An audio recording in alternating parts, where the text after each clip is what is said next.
welcome to part 3 of my own kind of beer review, my own kind of homebrewed lager.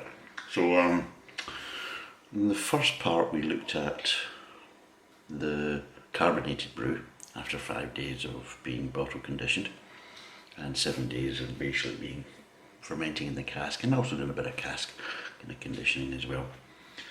Then of course we did part 2, which was after, it was another 5 days, so that was a total of 10 days, and we've seen what that was like.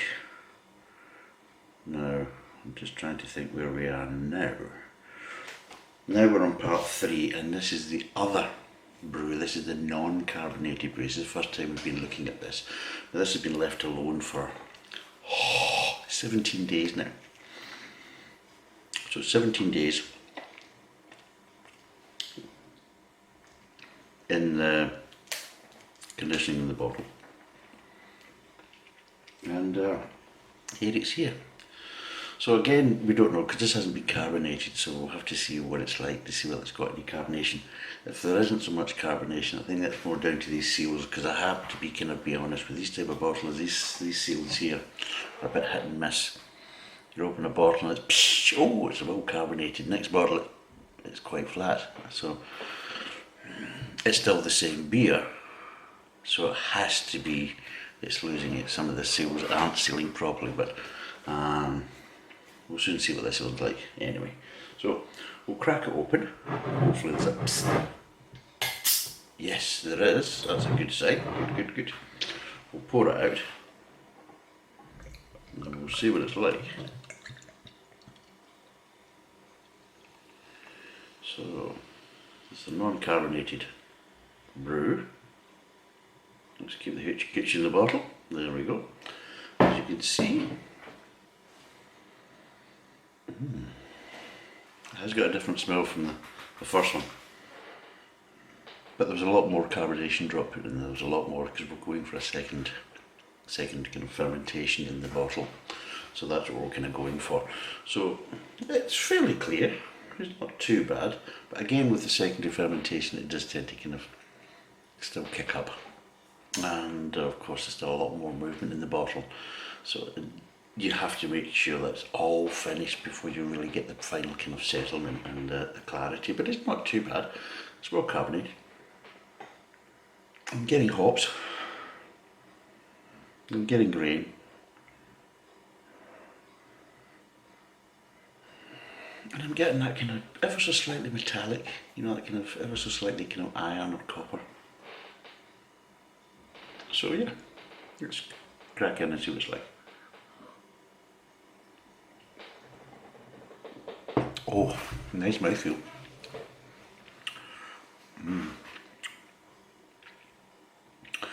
Yes, that's got a lot more kind of bitterness developed to it on the back end.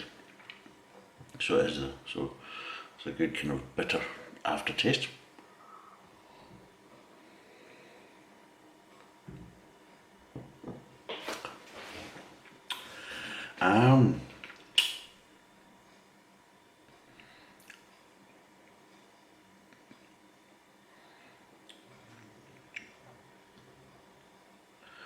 There is a dryness there, but it's not as dry as the carbonated one. It's trying to kind of compare the two. So yes, there's a dryness there, but it's not as dry, but it is more bitter. The hop flavours are more pronounced. There is a nice grain flavour to start with.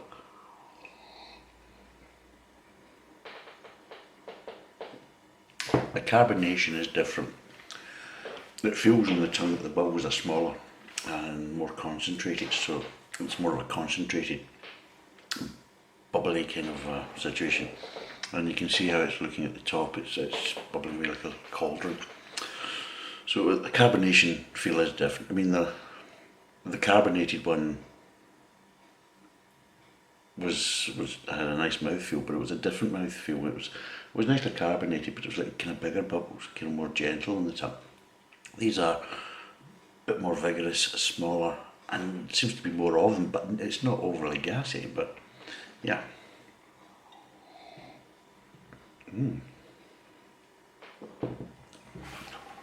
Now, after a couple of ones, you're also getting a little bit of sweetness as well, which might be down to some of the case of some of the carbonation drops, the sugar that's used for the carbonation part of it. Might not have all been used up. That's the thing, it might not all have been converted as part of the secondary fermentation. So you are getting a nice kind of gentle sweetness, just kind of melting away. Once the sour kind of tails off, you're left with a kind of sweetness. So the sweetness is kind of masked by the bitterness in the aftertaste, and as that dissipates, the sweetness is just still hiding there behind it, and it's taking longer to dissipate than the bitter kind of flavours. So you actually are quite left. So it's actually quite well conditioned. It's quite well balanced. I mean, it's not as if it's disjointed, which we had after 5 days of the carbonated one, and a lot of that disjointed kind of segmentation of flavours kind of started to flow better together after another 5 days. Whereas this,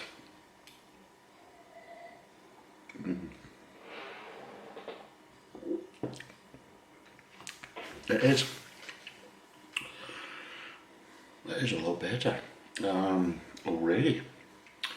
There's a lot kind of stable and more kind of developed flavour structure that flows well.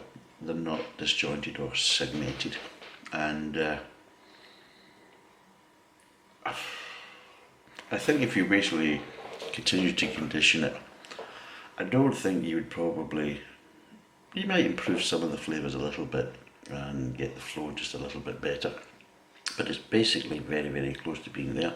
I think all you would probably get better is the clarity. I think basically you would get more settlement, and of course you would get a clearer brew at the end of it. But it's fairly kind of clear. I mean, I don't know if you can see that, but you know, it's not too bad actually.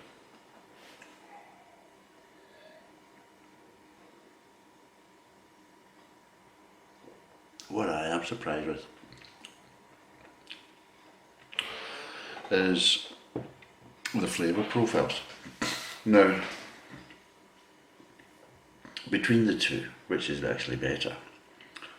Well, I liked the first one, and I liked it because I was looking for certain flavour profiles to be there.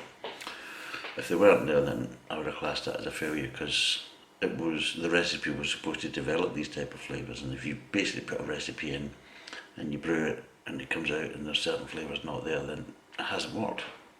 Something's gone wrong. So you got the flavour profile I was looking for, so that was a success. After 10 days, it was a nice drinking lager. I enjoyed it, and I was very pleased with it. This is a different animal. This is just, it feels like it's another level. There is a superiority to this kind of one compared to the carbonated and the kind of faster kind of bottle conditioning time. Whereas this is 17 days just now. I think probably 20 days or slightly over 20 days would just be nice. But the flavour profiles are there, but they're more developed, more pronounced, more mature in some ways. More kind of, the flavours are more settled. So between the two, I would say this is a far better beer. And although this has actually taken longer, in fact it's going to probably be about twice the length of time, but it's at the same brewing time, I think the secondary fermentation has improved it.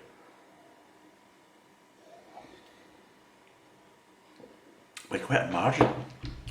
And also how it's acting, because it's the smaller, tighter kind of carbonation bubbles. And yeah, that is a nice lager.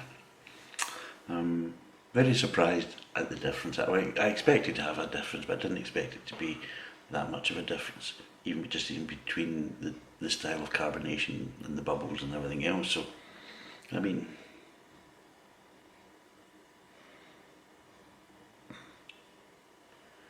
it is a really, really nice beer, nice and lively. So if I was brewing this recipe again, and and if I'm lucky enough to get the same consistency, I'll be able to reproduce this again, then yes, I would do it as a non-carbonated brew, and I would basically do it as a secondary fermentation and a longer bottling conditioning. I would say at least 20 days, and yeah, that would be my preferred option, because yeah, that's a little cracker, it really is. Oh yeah, it's on the button, it really is on the button. And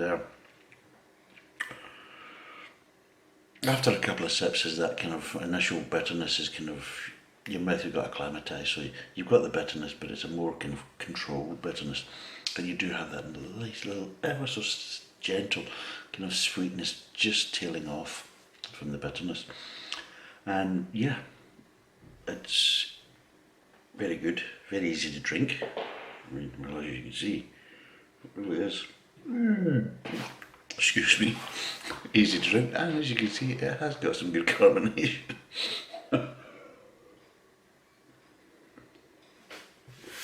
But yeah, I would say that's the best lager I've brewed.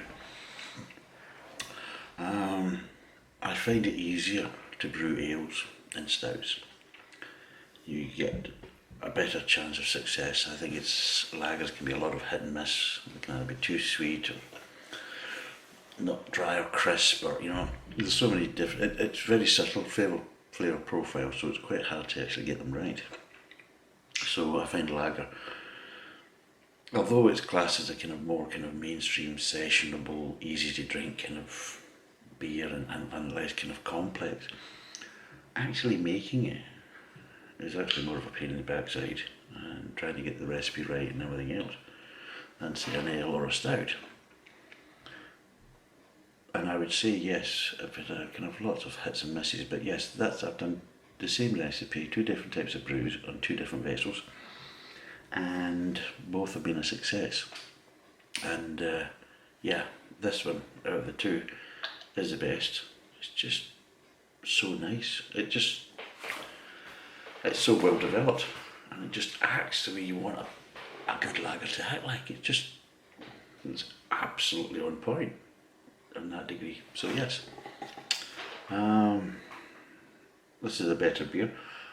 I don't think I'll do a part 4, sorry, this is part 3, because I don't think there really needs to be. I think we've kind of said it. I don't really see this as really going to change very much apart from the clarity, and I'm not really that bothered about that because it's fairly clear enough. So yeah, so I think this is going to be the last video in this series. I have today started to do a trial heavy, and depending how that turns out, Scottish heavy, then we'll do a quick review of that. But again, this is only a trial, so I'm not expecting it. This is me kind of trying the recipe for the first time and just see what it's like, and will it need any tweaking and things like that, and we'll see what it's like. But that's been put on today. That's going to be brewing, and it's going to be a carbonated brew, and that's going to be brewing for 10 days, and then we'll get it into bottles, we'll condition it, and we'll see what it's like. So, and I would probably give it at least 5 to 7 days. So we're talking about this, so we've got at least another 2 weeks away at least before we get a chance to kind of try it out to see what it's like. And yeah, we'll give it a try on the channel, and we'll be honest, and if it's not working, we'll say it's not working, and if it's just not right, then we can talk about what it might need to try and kind of improve on it or make it better. And if it's a complete disaster, then you'll get to see that. So, but hopefully it's not, because I want to be able to brew a kind of more Scottish style heavy ale, because it'd be nice to be able to brew that when you need it, or you fancy it, that type of thing. So, but anyway, that's us for this 3-part series. Thanks for watching. Cheers, and bye for now.